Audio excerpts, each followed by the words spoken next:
This is a 3-round fight for the Venator Fighting Championship featherweight division. And now, introducing the fighters. Fighting out of the blue corner. This man holding a professional record of 9 wins, 9 losses, 1 draw and 1 no contest. Standing 5 feet 6 inches tall. Weighing in at 146 pounds. Fighting out of Italy, ladies and gentlemen, presenting Luca Puggioni.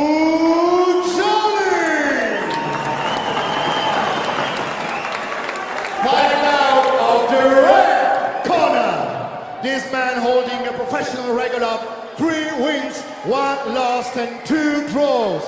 Standing 5 feet 8 inches tall, weighing in at 146 pounds, fighting out of Italy. Ladies and gentlemen, presenting Danyel Pilò. I think at this point they're all Italians. We're supposed to say what region or city they're from. I agree. Give them a little regional love. Give them a little regional love. A little love for the city. All right, featherweight action. Luca Puggioni in the black tights with the white trim. Danyel Pilò in the black tights with the red highlights. He's got the red tape on his gloves as well. Both guys eager to come out. Luca, sei pronto? Daniel, sei pronto? Fight! We are underway. Both guys in the right-handed stance. Yeah, featherweight division. They said both guys look like well put together featherweights here. Pilò takes the center of the cage early. Hands high for Pilò. Fires out the jab. Answers with a nice back 1-2. It is Pilò. And the left kick as well. Oh, nice little kick there for Puggioni. That was a great right kick. Right at the perfect distance, too. Puggioni, the more compact fighter, definitely has the big thighs there. I'm sure he generated a lot of power in that low kick. You know, Luca from the outside keeps his hands up, but as he comes into range and he gets ready to strike, he's dropping his hands a little bit. Whereas Pilò's keeping his hands high. Good defense. As he's coming in, his hands are going higher. Yeah, great point. Pilò's got the chin tuck, hands high. More of a traditional approach. And Luca watches, he comes in, his hands come down a little bit.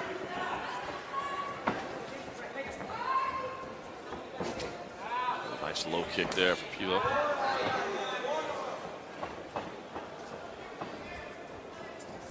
Oh! Nice uppercut hook combo from Luca Puggioni. Yeah, I like the way he picked out that angle there. That was sharp. Yeah, that was really nice. Pilò, though, staying compact. Ooh, nice little taekwondo front kick from the left leg.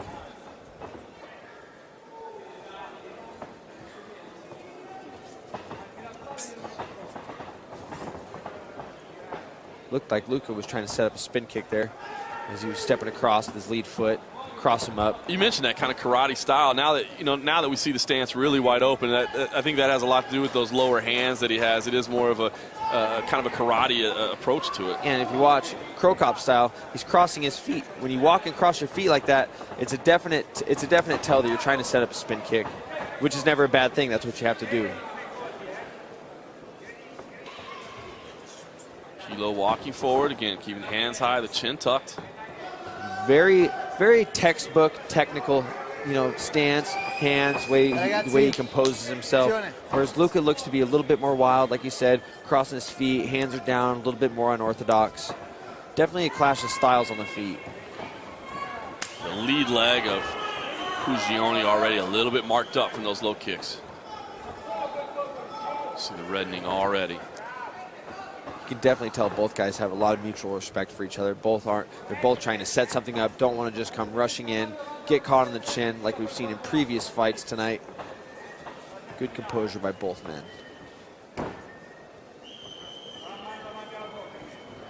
Pilò trying to change levels a little bit, seeking an angle. Giving chase right now. Puggioni happy to spin on the outside, deliver those big shots. Boy, he sets and throws with power. Yeah, that was really nice. He sat down that right hand real well. Now he switches to the southpaw stance, looking to throw that left body kick to the open side. on Pilò. You said it, Mike. I mean, the footwork that he has, not the traditional footwork, but when he sets, I mean, he really does sit down on it. Yeah, definitely. And Pilò, when you have that really textbook, conventional stand-up style and position, you need to throw more feints to get a guy to open up, because you can kind of see everything coming from your hands being that close. You got to throw some feints, get the guy moving and reacting so you can get some strikes off of your own. Great point. Puggioni needs to open up a little bit, or excuse me, is open up on the little bit, so wait for Pilò to open up a little bit. Now both guys are a little bit tentative, little afraid to open up. You know, part of fighting is you do got to take chances. You're not out to please the crowd, but you know, you can't go through a fight without taking any risks. No doubt. 50 seconds left in this opening round. Pilò's been controlling the center of the cage, but I feel like when the shots are landing, it's Puggioni that's really doing more damage. Yeah, definitely. Puggioni comes crashing in on a takedown, doesn't get it. Big left hand as they separate from Puggioni. Interesting clash of styles here. It really is kind of a technical striking matchup between two strikers with very different approaches. You know, and that was a fairly even round, but you know, with Pilò stuffing that takedown, stuffing 2 takedowns now, you got to give the edge to him. You know, he's starting to edge out this round off defense. Battle in the clinch here in the final seconds. See if anybody can leave a lasting impression in the judges' minds.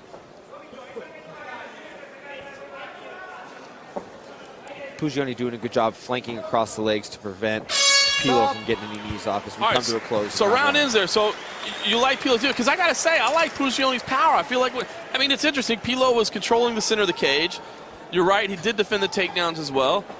But I feel like maybe he just didn't let his hands go enough to win the round. So to me, I like Puggioni with the shots that he did land, but maybe you're leaning the other direction. Yeah, you know, I like the way Puggioni started the round, got off that nice taekwondo push kick, that good up hook combo, but like you said, Pilò started to control the center. He landed more leg kicks, and you can see that Puggioni was trying to steal the round with a couple takedowns.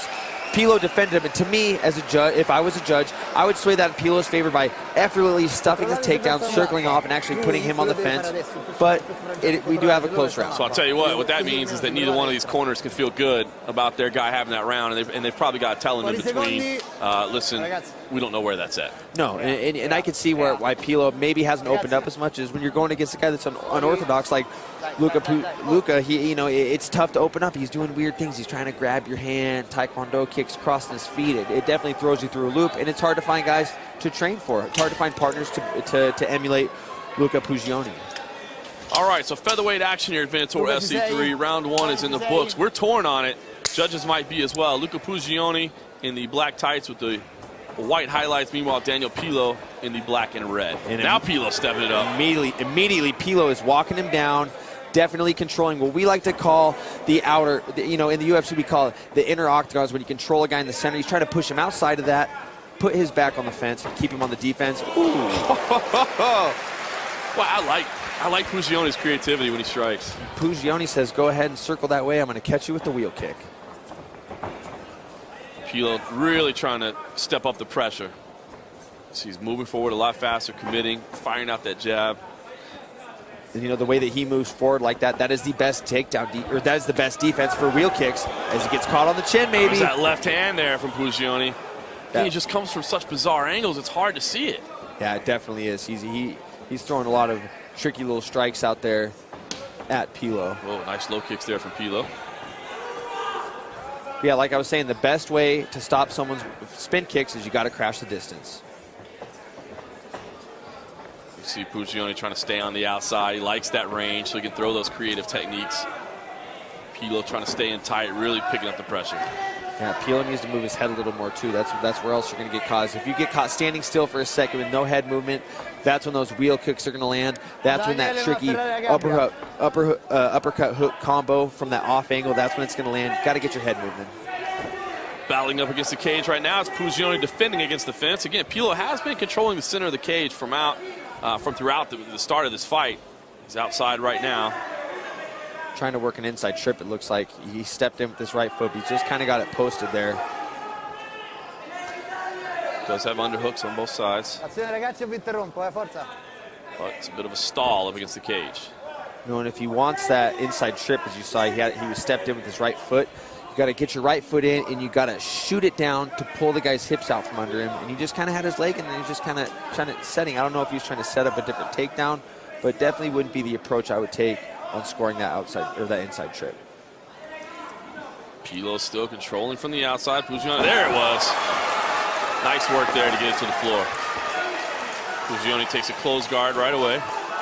And this will be interesting because, as we saw with Puggioni's record, he has losses by submission, and he's on his back right now. So we'll see what changes he has made to his game to prevent himself from getting caught in a submission tonight. Just past the halfway mark of the second round. Puggioni again with the closed guard underneath.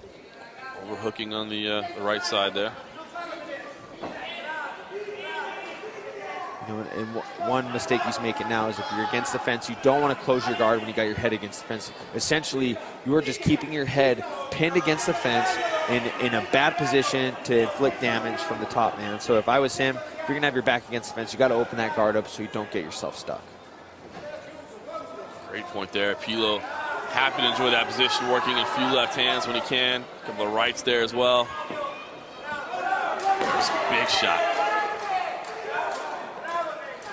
You know, I hate to sound like a broken record player. Like I've said some of these previous fights tonight, these guys get stuck against the fence. You got to use it to walk up. You got to wall walk back to your feet. Get the feet on the ground and start moving. Especially for a guy like Puggioni. He is a striker. He should be working wall walks in his training camps. Right now, he should just be looking to just use that fence to stand up.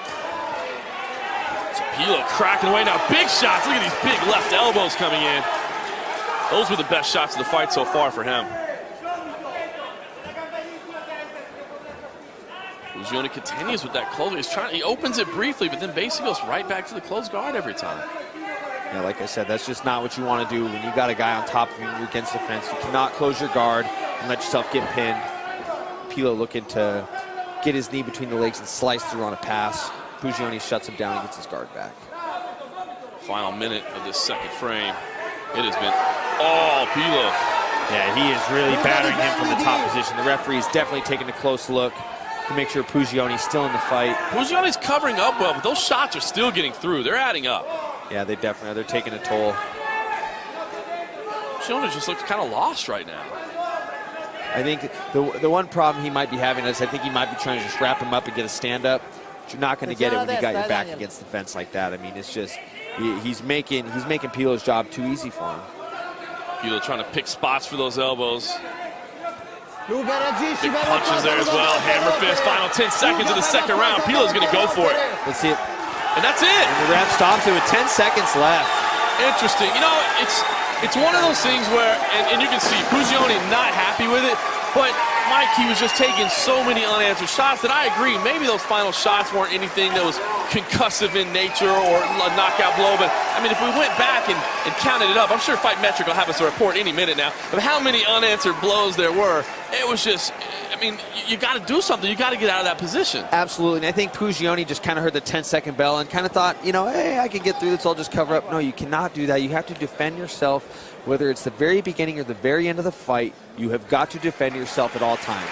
That's the common saying as a referee, defend yourself at all times, and Puggioni just wasn't getting it done in those last 10 seconds. I mean, listen, that fight goes to a third round. I don't complain, but at the same time, I kind of understand. He was just in that position for far too long, and as you said, just stayed there and took shots. You can't do that. That doesn't count as intelligent defense. Nope.